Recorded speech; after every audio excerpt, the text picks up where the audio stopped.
everyone, welcome back to my channel. Today I'm going to be going over my fall TBR. So I've got about 15 books, mostly off of my physical TBR, and then a few just anticipated reads out in the ether that I'm really looking forward to reading in the fall. It's one of my favorite seasons to read in. I feel like there's so many great atmospheric reads that feel so true to the season. So there's a lot of great books that I always wait to pick up this time of year. So I am in a number of book clubs.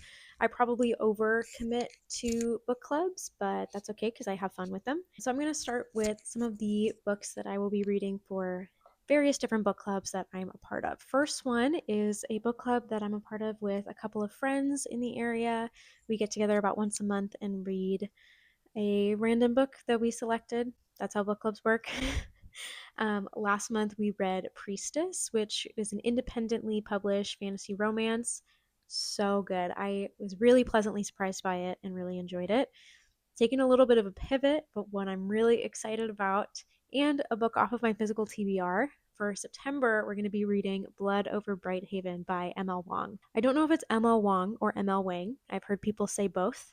But regardless, I'm really excited to pick up Blood Over Brighthaven. It follows a main character who is the first woman to ever be a mage in this world, and is kind of a dig to her apprentice or her assistant ends up being someone that is a janitor and kind of thrown to the wayside. But his background is that of a people that have been conquered, so he has a lot of talents unknown to the people in charge, and we follow them in their story. I've heard some really interesting things about the magic system, and this author is just, she's really highly praised, so I'm really excited to read her work, and I'm very excited to get to pick up Blood Over Brighthaven sometime this fall. Next, a bookstore in my community hosts a book club that I try to attend when I can.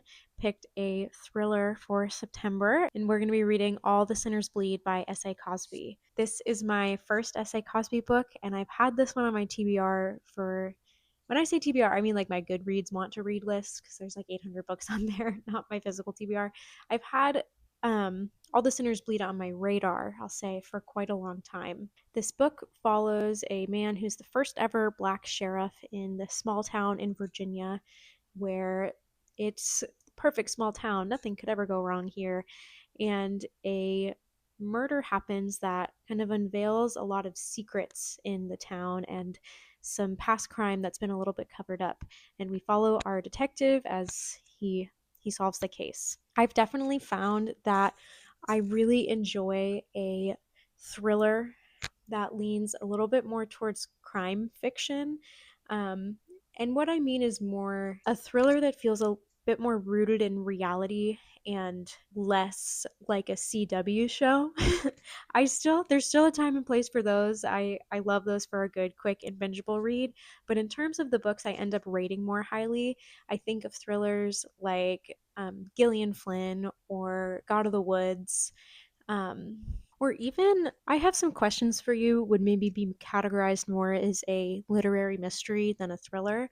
But I have found that following like a case is something that I enjoy in my, thriller mystery reads. Anything that feels like season one of True Detective sucks me right in.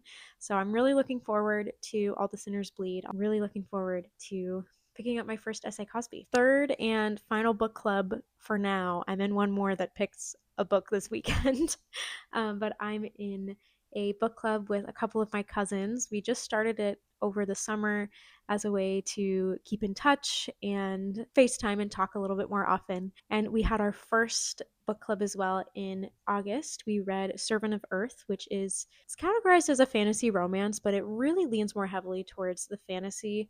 The romance, in my opinion, was paper thin and a sham from the start, but the fantasy aspect of the book was really great and I enjoyed. Another book club that's taking like a 180 pivot next, they let me suggest the books, and so I think I'm gonna like it. I don't know how they're gonna feel about it, but we will be reading Monstrilio. I'm so excited to pick this book up. I have owned this book for almost 2 years. I mean, it's a hardcover, so I think I bought it within the first year it came out, and I have been waiting to read it during spooky season, and I just haven't picked it up. And this is the year I'm doing it. I get to pick it up for book club. So Monstrilio follows the story of a mother who loses her child and saves a part of his liver, I think, or a part of him, and nurtures and feeds it, and it becomes the little guy that we see right here on the cover. It becomes Monstrilio, and there begins the whole debate of, is this really the boy he was? Does this creature count as a human life? Things like that. But it's also, from what I've heard, a story of grief. And I find that I'm really drawn to stories of grief, and they're very impactful to me, and I tend to rate them fairly high. That's just kind of an emotional category that always really hits home for me, and I find myself really drawn to. So I'm really excited to pick this up. I've heard it's kind of a weird book, and I love a good weird book. Very much looking forward to picking up Monstrilio. Okay, next, just kind of going over general books on my TBR that I want to get to in this season. We have a T. Kingfisher, A Sorceress Comes to Call. So this is a retelling of The Goose Girl, which I don't really know the story of The Goose Girl, so that doesn't mean a whole bunch to me, but I've heard that this is just another great installment from T. Kingfisher, and based on the cover alone, it seems perfect for autumn. I love to go into a lot of my reads with a degree of blindness, but that obviously doesn't lend itself to a TBR video where I'm telling you about the books that I want to read and what they're about. So I do know that this book follows a girl and her mother that are very close, and the girl then starts to feel differently than maybe her mother does about some things, or strays from, her mother's shadow a little bit. So very much looking, I say that about every single one. Next is one that I think might also be a retelling of The Goose Girl. I can't remember which fairy tale this is based off of, but I think it might also be that. And it is Juniper and Thorn by Ava Reed. Ava Reed is someone who has turned into an auto-buy author for me. I find that I love her writing. Even in the books I haven't felt as strongly about, she still creates an incredible atmosphere. I love how soft a lot of her main characters are. I feel like a lot of her characters have that same energy where just because they are soft and gentle does not mean that they don't have a degree of internal strength and that they don't have importance in the world and in their roles that they play. So I don't know that this main character is going to be that way. I just know that I like that in other Ava Reed books. I've heard this is one of her darker tales. I believe this one is adult, and I think I've only read YA from her so far. This is another one that I've had for a couple of years, and I'm really hoping that this is the year I finally read it. I'm hoping to some extent that making this list holds me more accountable to reading the books that I pick, because I will give myself really lofty goals. I'm talking yeah, I'm going to pick 20 books that I'm going to read in a month, and I've never read 20 books in a month. I set myself up for failure, but I'm hoping that by stretching out these 15-ish books over the course of 3 months, like September, October, November, that gives me more to work with. That gives me more hope. Up next is a literary read, a little bit of a dark academia, I think, and that is Vladimir by Julia May Jonas. So, Vladimir follows an English professor who is married to another professor that's going through a bit of a scandal at the moment when our book starts. And she meets, I think it's a TA. Nope, just a young novelist. So, while she and her husband are having kind of a rocky patch, she meets another man who arrives on campus who's a novelist named Vladimir, as you may have guessed from the title, and just starts this crazy infatuation with him. I think that this will be a great character study read. I love books taking place on a college campus, but I also like that this is following adult characters as opposed to students. I think that offers a different perspective. And I've heard really great things from friends who have read this. Probably one of the shorter books on my list, and I'd love to knock it out this fall. Oh my gosh, all of these skeletons are getting stuck in my claw clip. Up next is my newest purchase. I had no intention of buying books except for one, and then I bought this one kind of on a whim, and that is The Raven Scholar by Antonia Hodgson. This, from what I've heard, is an epic dark academia fantasy with some trials, potentially some ambivalent forces, which I love. And I've just heard really great things about this one. It says on the inside cover that it takes place in the dizzying heat of midsummer, so I wonder if that would be a good September read to pick up because it'll feel fall in vibe, but summer in temperature, which is kind of what I experience every September. Oh, and there's a murder and a scholar and a fight for the throne. Okay, yeah.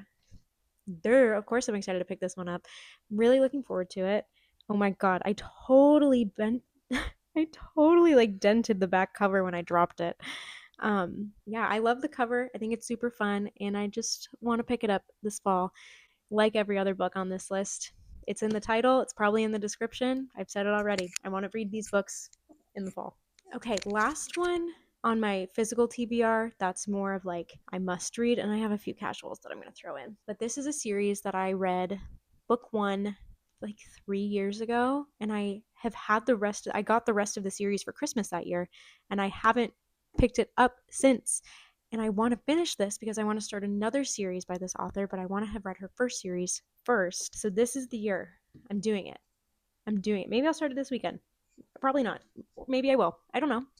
I don't know. That book is The Broken Kingdoms by N.K. Jemisin. This is book 2 in the Inheritance trilogy. Book 1, we follow a female main character who is summoned to her grandfather's kingdom, castle in the clouds, essentially being told, hey, I'm going to die soon, so I want you to compete with your cousins to be my heir. And she's like, well, I don't really want to be your heir, and I'm from kind of this smaller section of the kingdom, and you guys don't really like or respect us, but you're my grandfather and also my king, so I kind of have to do what you say. Also, in this world, we have gods that are living in this castle under enslavement, and the ruling family can literally just tell these gods to follow their commands. So we have a very high stakes setting. It's a very dangerous place to be.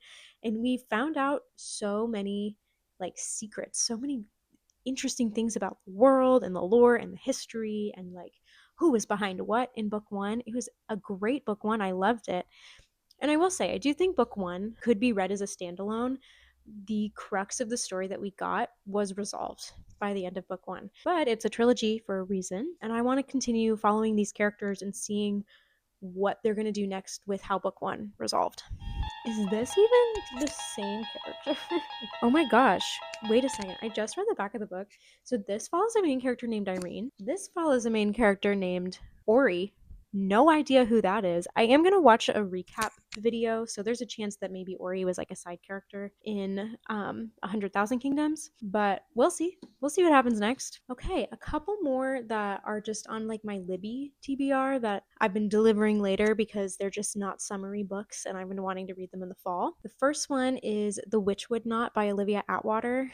So she's really well known for Half a Soul, which I think is a Regency series. And I'm going to say something controversial yet brave.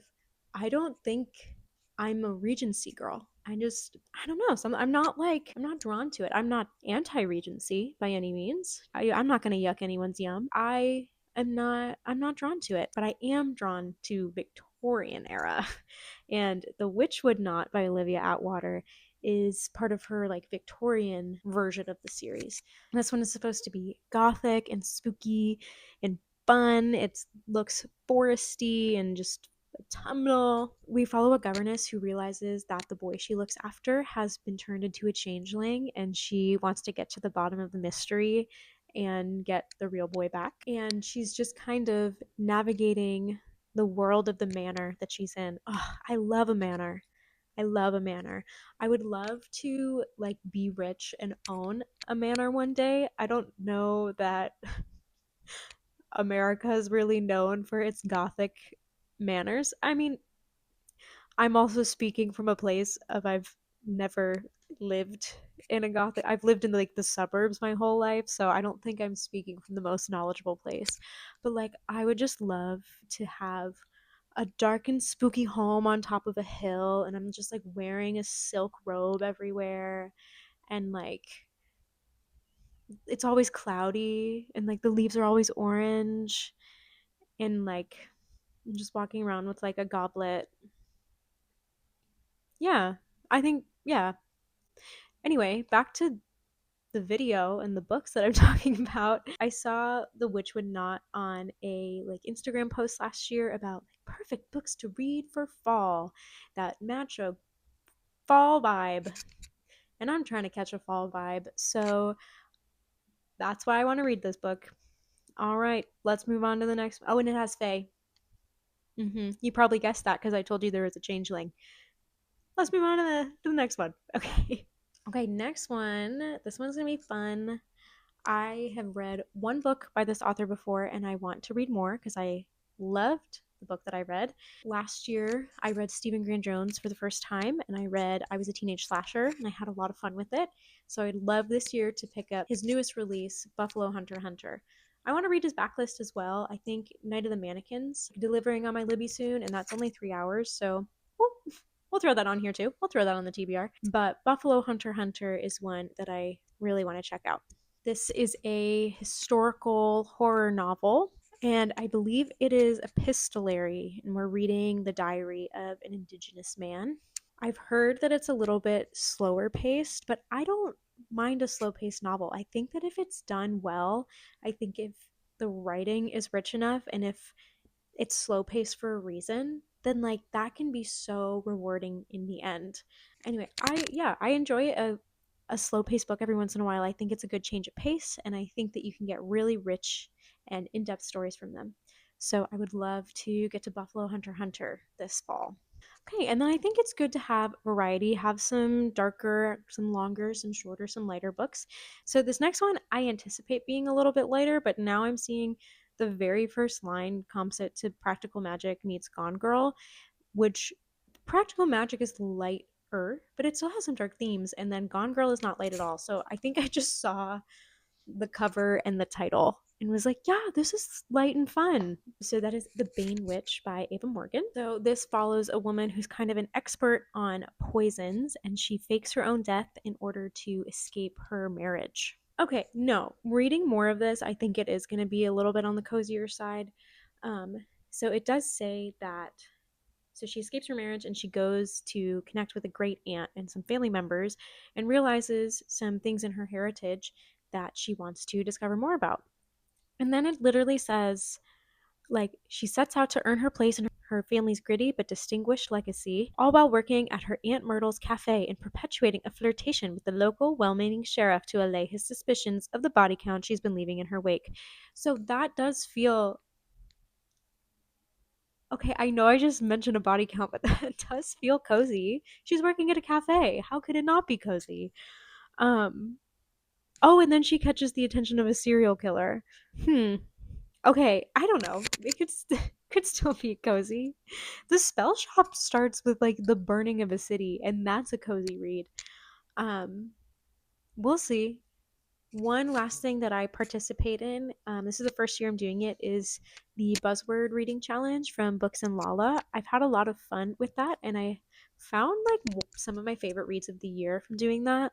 I've also found some absolute duds, but that's okay. This one I do pretty casually where I don't lock in like I have to read this book to fit the theme this month, and I'll change it out if I feel like it, but some tentative plans for Buzzword Reading Challenge. For September, the theme is events. So I'm looking at picking up either In My Dreams I Hold a Knife with Dreams as the event, my year of rest and relaxation, just because I want to read it, not because it feels especially autumnal, or Silver Under Nightfall, Nightfall being an event, because it's about vampires, and I don't have any other vampire books on this list. I have so few like creature features on here. Speaking of creature feature, I am this is on Nona the Ninth is on my TBR for the fall, and I thought it was on this list, and it isn't, but it has skeletons, so like obviously I need to read that in October. But anyway, back to the Buzzword Reading Challenge. The challenge for October is violent words, so I'm thinking that might be a good time to pick up Broken Kingdoms. Broken could be seen as a violent word if I'm still reading Assassin's Quest in October, because there's a good chance that I take my time with it. Assassin is a violent word. Juniper and Thorn. Thorns are violent, are they not? And then November, the challenge is Never, so I'm thinking of picking up I Who Have Never Known Men. Okay, and now we're gonna do something fun, and I'm gonna have a few kind of out of my control, randomly generated adds to my TBR. So I'm gonna do this two ways because I do like to make effort in my Goodreads want to read list because I have so many books on there. And ideally, I would read all 850, even though that is going to take minimum 10 years. So I'm going to do a random number generator of my want to read list. And so I'll just read something random. And then I'm going to do a spinner wheel for my physical TBR. Okay, so on my want to read list, oh, would you look at that? I have 862. So even more than I thought. 862. And I'm going to generate a random number, and then we're going to go to that number. 768. I'm going to just reverse that so I don't have to scroll as far. 768. The Tale of Truthwater Lake. Okay, not very fall because it takes place in the summer. But in the scorching summer of 2032, Polly and her brother go to stay with an aunt on the banks of a reservoir where the water level has dropped, revealing glimpses of a lost village. During a nighttime swim, she dives down and finds herself transported into the life of Nellie, a schoolgirl who lived in the same village in 1952. I'm gonna do something crazy and I'm gonna remove that from my shelf. I don't know. I don't know that I really want to read. Okay, yeah, I think I'm gonna take it off. Sorry, guys. Okay, but that means we get to do it again. This is good for me because, like I said, I'm never gonna get to all these books, so if I can clear one out, then I will. Okay, new number 113. So I'm gonna scroll back up, do it this way, and this is good because then it's a little bit more of a backlist. Murder at the Vicarage, so the very first Miss Marple book. Okay. I do love an Agatha Christie. I'm a big Agatha Christie fan. I am trying to read all of the Poirot books, so I think I'm on. It's called Death in the Clouds. So I have been really enjoying making progress in the Poirot books. But Murder at the Vicarage, it's her first Miss Marple mystery. I've heard that Miss Marple's like kind of annoying, but I don't know. I haven't read it, so I'll still give her a chance. Okay, Dead Body in a Clergyman's Study. Um, Sleepy Village. Yeah. Okay. Perfect. So while I make the wheel, I will kind of give the caveat. I'm going to take out books that are sequels that I'm not caught up on.